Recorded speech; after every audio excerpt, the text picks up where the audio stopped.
A las autoridades de las Naciones Unidas, los representantes de los distintos países que la integran y todos los ciudadanos del mundo que nos estén mirando, buenas tardes. Para aquellos que no lo saben, yo no soy político, soy un economista liberal libertario, que jamás tuvo la ambición de hacer política y que fue honrado con el cargo de presidente de la República Argentina frente al fracaso estrepitoso de más de un siglo de políticas colectivistas que destruyeron nuestro país.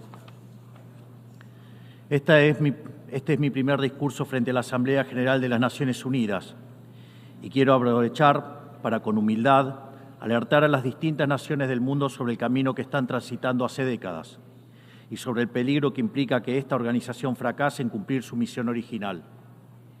No vengo aquí a decirle al mundo lo que tiene que hacer.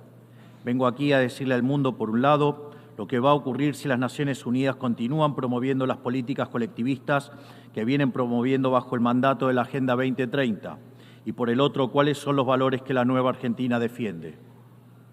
Quiero, sí, comenzar dando crédito cuando el crédito corresponde. La Organización de Naciones Unidas nace del horror de la guerra más cruenta de la historia global, con el objetivo principal de que nunca volviera a ocurrir. Para ello, la organización grabó en piedra sus principios fundamentales en la Declaración Universal de Derechos Humanos. Ahí se consignó un acuerdo básico en torno a una máxima, que todos los seres humanos nacen libres e iguales en dignidad y derechos. Bajo la tutela de esta organización y la adopción de estas ideas, durante los últimos 70 años la humanidad vivió en periodo de paz global más largo de la historia, que coincidió también con el periodo de mayor crecimiento económico de la historia. Se creó un foro internacional donde las naciones pudieran dirimir sus conflictos a través de la cooperación, en vez de recurrir instantáneamente a las armas, y se logró algo impensado: sentar de manera permanente a las 5 potencias más grandes del mundo en una misma mesa, cada una con el mismo poder de veto, a pesar de tener intereses totalmente contrapuestos. Todo esto no hizo que el flagelo de la guerra desapareciera, pero se logró por ahora que ningún conflicto escalara a proporciones mundiales. El resultado fue que pasamos de tener 2 guerras mundiales en menos de 40 años, que en conjunto se cobraron más de 120 millones de vidas, a tener 70 años consecutivos de relativa paz y estabilidad global, bajo el manto de un orden que permitió al mundo entero integrarse comercialmente, competir y prosperar. Porque donde entra el comercio no entran las balas, decía Bastiat. Porque el comercio garantiza la paz, la libertad garantiza el comercio y la igualdad ante la ley garantiza la libertad. Se cumplió, en definitiva, lo que consignó el profeta Isaías y se lee en el parque cruzando la calle. Dios juzgará entre las naciones y arbitrará por los muchos pueblos. Forjarán sus espadas en rejas de arado y sus lanzas en podadoras. Nación no tomará espada contra nación, nunca más conocerán la guerra.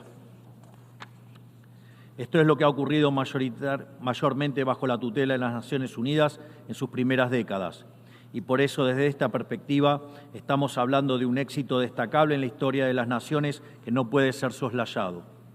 Ahora bien, en algún momento, y como suele ocurrir con la mayoría de las estructuras burocráticas que los hombres creamos, esta organización dejó de velar por los principios esbozados en su declaración fundante y comenzó a mutar.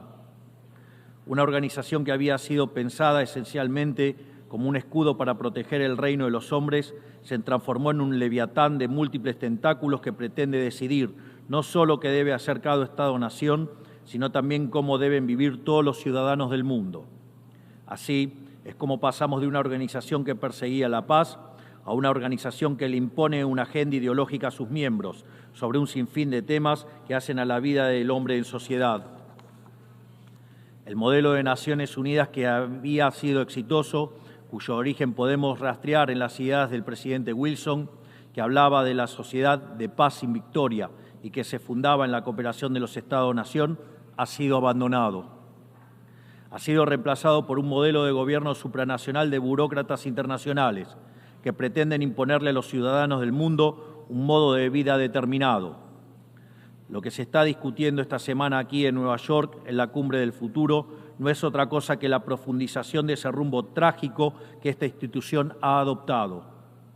La profundización de un modelo que, en palabras del propio secretario de las Naciones Unidas, exige definir un nuevo contrato social a escala global, redoblando los compromisos de la Agenda 2030.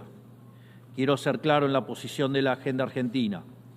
La Agenda 2030, aunque bien intencionada en sus metas, no es otra cosa que un programa de gobierno supranacional de corte socialista, que pretende resolver los problemas de la modernidad con soluciones que atentan contra la soberanía de los Estados-nación y violentan el derecho a la vida, a la libertad y a la propiedad de las personas. Es una agenda que pretende solucionar la pobreza, la desigualdad y la discriminación con legislación que lo único que hace es profundizarla. Porque la historia del mundo demuestra que la única manera de garantizar la prosperidad es limitando el poder del monarca, garantizando la igualdad ante la ley y defendiendo el derecho a la vida, a la libertad y a la propiedad de los individuos. Ha sido precisamente la adopción de esa agenda que obedece a intereses privilegiados y el abandono de los principios esbozados en la Declaración Universal de Derechos Humanos de las Naciones Unidas lo que tergiversó el rol de esta institución y la puso en una senda equivocada. Así, hemos visto cómo una organización que nació para defender los derechos del hombre ha sido una de las principales propulsoras de la violación sistemática de la libertad, como por ejemplo con las cuarentenas a nivel global durante el año 2020 y que debería ser considerado un delito de lesa humanidad. En esta misma casa, que dice defender los derechos humanos, han permitido el ingreso al Consejo de Derechos Humanos a dictaduras sangrientas como la de Cuba y Venezuela sin el más mínimo reproche. En esta misma casa, que dice defender los derechos de las mujeres, permite el ingreso al Comité para la Eliminación de la Discriminación contra la Mujer a países que castigan a sus mujeres por mostrar la piel. En esta misma casa, sistemáticamente, se ha votado en contra del Estado de Israel, que es el único país de Medio Oriente que defiende la democracia liberal, mientras se ha demostrado en simultáneo una incapacidad total de responder al flagelo del terrorismo. En el plano económico, se han promovido políticas colectivistas que atentan contra el crecimiento económico, violentan los derechos de propiedad y entorpecen el proceso económico natural, llegando a impedirle a los países más postergados del mundo gozar libremente de sus propios recursos para salir adelante. Regulaciones y prohibiciones impulsadas precisamente por los países que se desarrollaron gracias a hacer lo mismo que hoy condenan. Se ha promovido además una relación tóxica entre las políticas de gobernanza global y los organismos de crédito internacional, exigiéndole a los países más relegados que comprometan recursos que no tienen en programas que no necesitan, convirtiéndolo en deudores perpetuos para promover la agenda de las élites globales. Tampoco ha ayudado el tutelaje del Foro Económico Mundial, donde se promueven políticas ridículas con anteojeras maltusianas, como las políticas de emisión cero, que dañan sobre todo a los países pobres, a las políticas vinculadas a los derechos sexuales y reproductivos, cuando la tasa de natalidad de los países occidentales se está desplomando, anunciando un futuro sombrío para todos.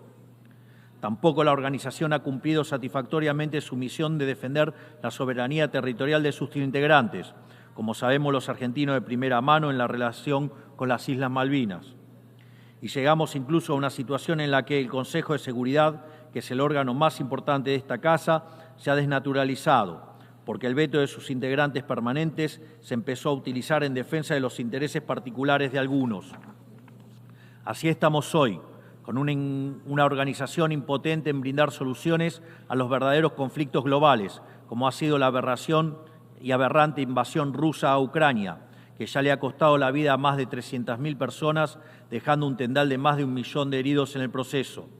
Una organización que en vez de enfrentar estos conflictos invierte tiempo y esfuerzo en imponerle a los países pobres que cómo y deben producir, con quién vincularse, qué deben comer y en qué creer, como pretende dictar el presente pacto del futuro. Toda esta larga lista de errores y contradicciones no ha sido gratuita, sino que ha redundado en la pérdida de credibilidad de las Naciones Unidas ante los ciudadanos del mundo libre y en la desnaturalización de sus funciones. Por eso, quiero hacer una advertencia. Estamos ante un fin de ciclo. El colectivismo y el postureo moral de la agenda woke se han chocado con la realidad y ya no tienen soluciones creíbles para ofrecer a los problemas reales del mundo. De hecho, nunca las tuvieron. Si la Agenda 2030 fracasó, como reconocen sus propios promotores, La respuesta debería ser preguntarnos si no fue un programa mal concebido de inicio, aceptar esa realidad y cambiar el rumbo. No se puede pretender persistir en el error redoblando la apuesta de una agenda que ha fracasado. Siempre ocurre lo mismo con las ideas que vienen de la izquierda. Diseñan un modelo acorde a lo que el ser humano debería ser, según ellos, y cuando los individuos libremente actúan de otra manera, no tienen mejor solución que restringir, reprimir y coartar su libertad. Nosotros en Argentina ya hemos visto con nuestros propios ojos lo que hay al final de este camino de envidia y pasiones tristes. Pobreza, embrutecimiento, anarquía y una ausencia fatal de libertad. Todavía estamos a tiempo de apartarnos de ese rumbo. Quiero ser claro con algo para que no haya malas interpretaciones. La Argentina, que está viviendo un proceso profundo de cambio en la actualidad, ha decidido abrazar las ideas de la libertad. Esas ideas que dicen que todos los ciudadanos nacemos libres e iguales ante la ley, que tenemos derechos inalienables otorgados por el Creador, entre los que se encuentran el derecho a la vida, a la libertad y a la propiedad. Esos principios que ordenan el proceso de cambio que estamos llevando adelante en la Argentina son también los principios que guardarán nuestra conducta internacional a partir de ahora. Creemos en la defensa de la vida de todos. Creemos en la defensa de la propiedad de todos. Creemos en la libertad de expresión para todos. Creemos en la libertad de culto para todos. Creemos en la libertad de comercio para todos. Y creemos en los gobiernos limitados, todos ellos.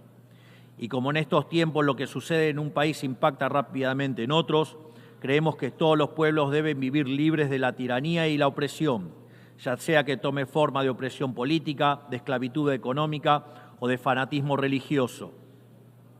Esa idea fundamental no debe quedarse en meras palabras, tiene que ser apoyada en los hechos, diplomáticamente, económicamente y materialmente, a través de la fuerza conjunta de todos los países que defendemos la libertad. Esta doctrina de la nueva Argentina no es más ni menos que la verdadera esencia de la Organización de las Naciones Unidas, es decir, la cooperación de naciones unidas en defensa de la libertad. Si las Naciones Unidas deciden retomar los principios que le dieron vida y volver a adaptar el rol para la que fue concebida, cuente con el apoyo inclaudicable de la Argentina en la lucha por la libertad. Sepa también que la Argentina no acompañará ninguna política que implique la restricción de las libertades individuales, del comercio ni la violación de los derechos naturales de los individuos. No importa quién la promueva ni cuánto consenso tenga esa institución. Por esta razón, queremos expresar oficialmente nuestro disenso sobre el Pacto del Futuro firmado el día domingo e invitamos a todas las naciones del mundo libre a que nos acompañen, no solo en el disenso de este pacto, sino en la creación de una nueva agenda para esta noble institución, la agenda de la libertad. A partir de este día, sepan que la República Argentina va a abandonar la posición de neutralidad histórica que nos caracterizó y va a estar a la vanguardia de la lucha en defensa de la libertad. Porque, como decía Thomas Paine, aquellos que desean cosechar las bendiciones de la libertad deben como hombres soportar la fatiga de defenderla. Que Dios bendiga a los argentinos y a todos los ciudadanos del mundo y que las fuerzas del cielo nos acompañen. ¡Viva la libertad, carajo! Muchas gracias. On behalf of the Assembly, I wish to thank the President of the Argentine Republic.